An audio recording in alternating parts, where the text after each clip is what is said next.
Hello everyone, welcome to Maki's Closet. On today's tutorial, I'm going to be sharing with you a video on how to cut and sew a corset with side basque and also a structured sleeve.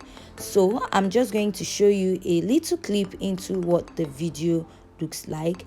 So in our sewing tutorial, we are going to attach the structured sleeve and also bead the dress. So if you haven't yet subscribed, please hit on the subscribe button. Let's dive right into today's video.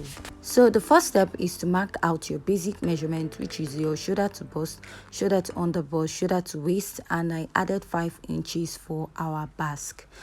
So now I'm going to mark my shoulder divided by 2, which is 7 inches. I'm not adding half because we're not attaching sleeve. So I'll go down by 1 inch. After doing that, I'm going to mark my neckline of 3 by 3.5 inches. You can go ahead and use the standard neckline of 3 by 3 inches, and I'm going to go ahead to connect. After I'm done connecting, I'm going to go ahead and use my marker to outline this part. So once I'm done, I'm going to go ahead to connect from my shoulder down to my neckline. So I'm just going to remeasure what I have just to make sure, and I'm going to connect it. So now after I'm done connecting, go ahead to outline your neckline. So the next step is to get your chest line, which is your bust circumference divided by 6 plus 1.5 inches. So my bust circumference is 33 divided by 6 plus 1.5 inches. I have 7 inches. So I'll go ahead to rule a line at that 7 inches, which is my chest line. And whatever I'm going to mark whatever I have at the shoulder, so that by the time I connect, I'm going to go ahead to have a straight line. So after connecting, the next step is to divide what I have into 2. Dividing it into 2, I will mark, and I'm going to mark my bust circumference divided by 4, and I'm going to extend my chest line, come in by ½ inch at the armhole, and I'm going to draw my armhole curve connecting from the center down to the chest line. At that point, I marked my bust, and I'm going to connect it upwards. So after connecting, I'm just going to go ahead to use my marker, and I'm going to mark it out. So after marking it out, next is to mark my nipple to nipple divided by 2. So the nipple to nipple I'm working with, which is mine, is 7 inches divided by 2. I have 3.5 inches. So I'm going to go ahead to mark. So after marking at the bust point, under bust, waist, and my basque length, I'm going to go ahead to use my ruler, and I'm going to connect to get a straight line. After connecting, the next step is to mark at my shoulder. I'm going to divide it into 2. I'm going to place my tape, mark the center, and I'm going to connect it back to my chest line. That's my nipple to nipple line divided by 2. So now I'm going to be marking my dart intake at both sides, 1 inch here, 1 inch here. So I'm going to mark it at the under bust, at the waistline, and also at the basque length. So when I'm done marking this, I'll go ahead to use my ruler and pencil, and I'm going to connect, creating a straight line. So I prefer using a straight dart. It is easier for a beginner to sew with a straight dart. So I'll go ahead and I will outline all this mark. So next, I'm going to place my French curve, connect from my bust down to my under bust, and from my bust down to my under bust at the other side. So once I'm done, I'm going to go ahead to place my tape at my chest line, and I'm going to mark 1.5 inches. That is where I want my cup to start. So at that point, I'm going to rule a straight line as a guide, and I'm going to be marking 1 inch dart at both sides. So for a plus size, you can go ahead and mark 1.5 inches. So I'm going to go ahead to do that, and after doing this, I'm going to go ahead to use my marker, and I'm going to outline it. So the next step right now is to go in by ½ inch at the chest line, and I'm going to connect it. So we're trying to draw the cup at this point. So whatever mark I have, I'm going to outline it. Now place my French curve, and I'm going to go ahead to connect. Bear in mind, whatever you're connecting, please check your bust gauging. So I'll go ahead and connect at the upper part for my cup, and to connect for the side, I'm going to mark my bust circumference divided by 4. So the point between my armhole and my bust circumference, I'm going to divide it, and I'm going to go ahead to use my French curve, and I'm going to connect from that point down to my under bust. So this is what I have, and you can go ahead to merge to make sure that your two cups meet. So from there, I'm going to place my French curve, connect from that part to my armhole area, and I'm going to connect my cup.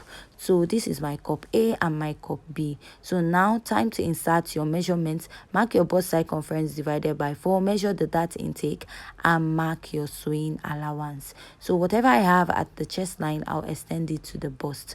At the under bust, mark your under bust circumference divided by 4, measure the dart intake, and mark your sewing allowance. At the waistline, mark your waist circumference divided by 4, measure the dart intake, replace it, and mark the sewing allowance. So whatever I have at my waist, I'm going to take it to my basque length, because I'm still going to cut it off, so there's no need. If it's an inbuilt corset, that is when you'll be inserting your hip circumference. So I'll go ahead to connect from the bust down to the under bust to the waist and down to the basque length. So the next step is just to go ahead to use my marker, and I'm going to outline it so that it's going to be very visible. So now to create my basque waistline, I'm going to leave my pattern this way, and I'm just going to go ahead to label C and S. So I'll be cutting out the basque side basque when I join my pattern together. So if I start cutting it here, I might confuse some people. So if you have any questions so far, please leave it at the comment section, and if you haven't yet subscribed, please hit on the subscribe button and give this video a thumbs up. So now we are moving over to the back. I've gone ahead to mark out all my basic measurements just like we did for the front. The only difference is that I added my zipper allowance, and for the neckline of the back I used 3 by 3 inches. So now I'm going to mark my dart. To mark your dart is your shoulder to bust plus 1 inch. That is where your back dart will be starting. So from here, whatever measurement is starting from the zip, I'll go ahead and mark my nipple to nipple divided by 2, which is 3.5, and I'm going to place my ruler to connect because we are trying to create our dart. So at the lower part, I'll be marking my dart intake, but I'll still extend that line upwards. So now I'm going to mark 1/2 inch on both sides.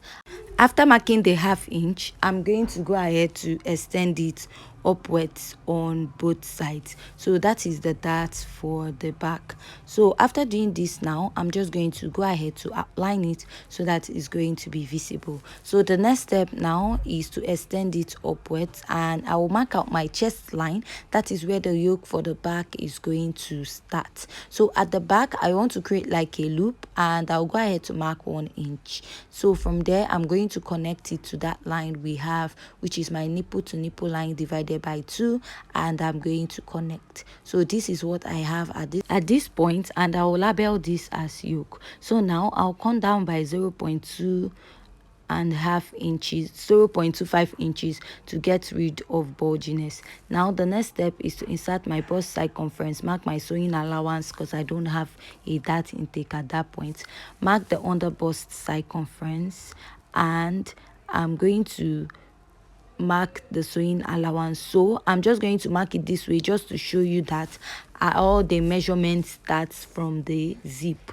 So after that, I'll mark the waist circumference divided by 4, measure the dart intake, replace it, and I'm going to mark my sewing allowance. So after I'm done doing that, I'll go ahead to connect from the bust down to the under bust and to the waistline. So the next step is to go ahead and outline this. After I'm done doing this, I'm going to go ahead to get rid of bulginess at the lower part of this dress. So mark 1/2 inch from there, and I'm going to extend it upwards. So this is to get rid of the bulginess that is always at the back of the dress. So I'll go ahead to cut out this pattern. So with this, I'm done drafting out the back pattern.